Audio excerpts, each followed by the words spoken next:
Okay, so in this video I'm going to be talking about vectors and vector algebra, and before I begin I want to ask a very simple question. Suppose that I want to represent a point on a set of three axes. So let's say this is x, y, and z. Now you might just be used to seeing the following. You might be used to seeing x and y, so you know that this is the Cartesian plane. And you know that to locate any point on the Cartesian plane, what you do is you simply write a and b, so you have some coordinate in the x direction and some coordinate in the y direction. And you know that you can represent this point by simply writing a comma b. So you're basically listing the coordinates in the order x and then y. So if I ask you to basically plot a point on now a three-dimensional set of axes, such as this one, and I told you, okay, so suppose that the position along x is a, then we have b units along y, and we have c units along z, then it is very easy to see that this point should be represented as follows: a, b, and c. So essentially, to represent a point in three-dimensional space, we need a set of three coordinates. Now you might be thinking, well, what actually tells you the order here? Well, in essence, you begin by convention. So when we define the Cartesian plane, we say, well, we're going to define the x ordinate first and then the y ordinate. So we started with that. Now in three dimensions, what we're doing is we're taking this plane, but we're actually extending it into the next into the third dimension set. So it makes sense that to retain the same kind of notation, we would make the third ordinate the coordinate along the z-axis. So that is why we would use this kind of representation.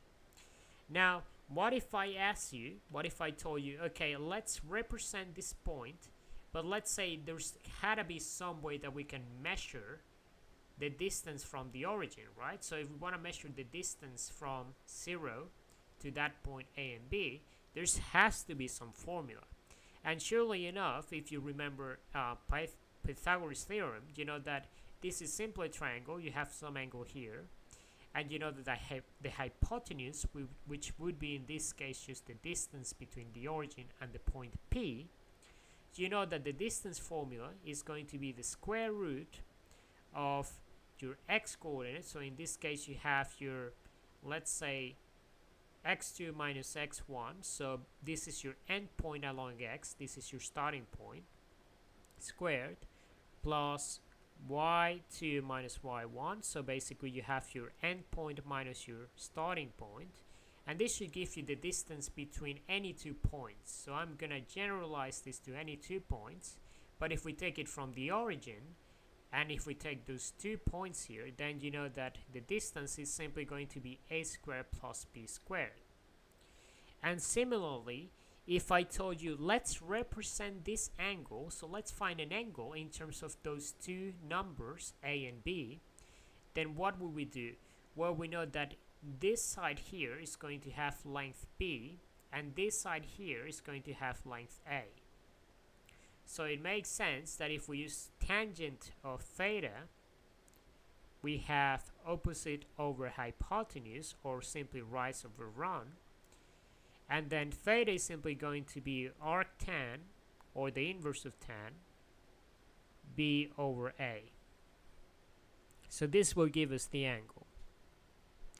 Now what if I told you, okay, I want to find a more general way to express this, so I don't want to be writing three equations like this. I don't want to be expressing angles and distances in different ways. So is there a more compact way of doing that? Well, there is actually. There is a thing called vector, which is a quantity that has both a magnitude, so it has a total length, and it has a direction. So the direction relates to the angle it makes with respect to the x-axis. So a vector, let's call it v, and usually the notation we use for vectors is either a bold letter, or we use this squiggly line in the bottom if we're doing handwritten vectors. And sometimes you may also see them written with an arrow at the top. So this is more standard textbook notation. Handwriting notation usually has this squiggly line at the bottom. So that's the one that we will be using here. So a vector is simply put a combination of A and B in this case, if we're representing a point in two-dimensional space. So this is going to be A and B. And you'll notice that we're going to be using this angled bracket notation, and we're going to use a comma. So essentially, if you're taking a vector that starts at the origin and ends at some point P with A and B, then the vector components are simply going to be the same as those of the point. Now, the vector components are actually called scalars, and scalars are just numbers that have a single value. So they're numbers that have a single magnitude. The vector in itself, it has components. And as we will see in the next few videos, there is another way to represent the vector, which is also very standard. And instead of using the angle bracket notation, we're going to use the following notation. We're going to use A times I hat plus B times J hat. And essentially what this is we're basically projecting a certain proportion of that vector into the x-axis. So this is the unit vector for the x-axis, and this is the unit vector for the y-axis. So we're taking a quantity A that is projected along the x-axis and a quantity B that is projected along the y-axis. And these two symbols here with the hat on the top represent what we would call a unit vector. So basically we draw I here and we draw J here coming from the origin. Now I and J, or unit vectors, are vectors that have a magnitude of 1. So that means that their total length is going to be 1. If we wanted to represent I and J individually as vectors in 2 dimensions, then we would write it in the following way. We would have 1 along the x direction and then 0 along the y direction. So 1 along the x direction, 0 along the y direction. Similarly, J will have 0 and 1. And you might wonder why. Well, the reason is that these are 2 predefined vectors that we have chosen for our coordinate system. Whenever you're working or dealing with coordinates in any space, you need to select the basis. So in some cases, and it actually is very standard in textbooks as well, we will call these unit vectors basis vectors. And the reason for that is that they actually form the basis that describes how we are going to locate points on that particular system of coordinates we have chosen. So what this tells us is that our system consists of 2 unit vectors, and you will notice that these 2 unit vectors are perpendicular to each other. In mathematical terms, we would call perpendicular vectors orthogonal vectors.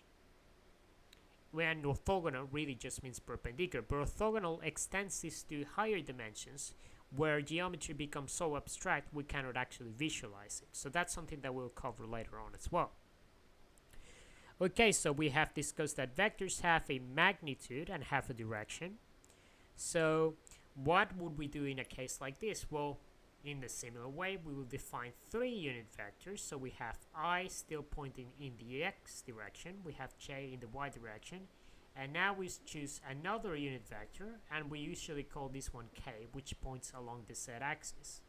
So if we wanted to represent some vector here in 3 dimensions that goes from the origin to point P, we could do it in 2 ways. We could do it in this way, A, B, and C, with angle brackets, or we can do it in this form, use as a sum of the components with respect to the basis vectors, plus bj plus ck hat. So these are 2 equivalent representations of the vector. Now obviously vectors actually have a lot of representations apart from these 2. Instead of angle brackets, you can find them with this kind of brackets here. You can also find them expressed as columns. So just to give you an example of that, you could also have a vector represented in this way. So you have 1, 2, and 3. So it has 3 components. And basically this would correspond to the ith components. This would correspond to J. And this corresponds to K. So x, y, and z. You may also see them represented as 1, 2, 3. So this would be the row vector notation. This is pretty much the same as that.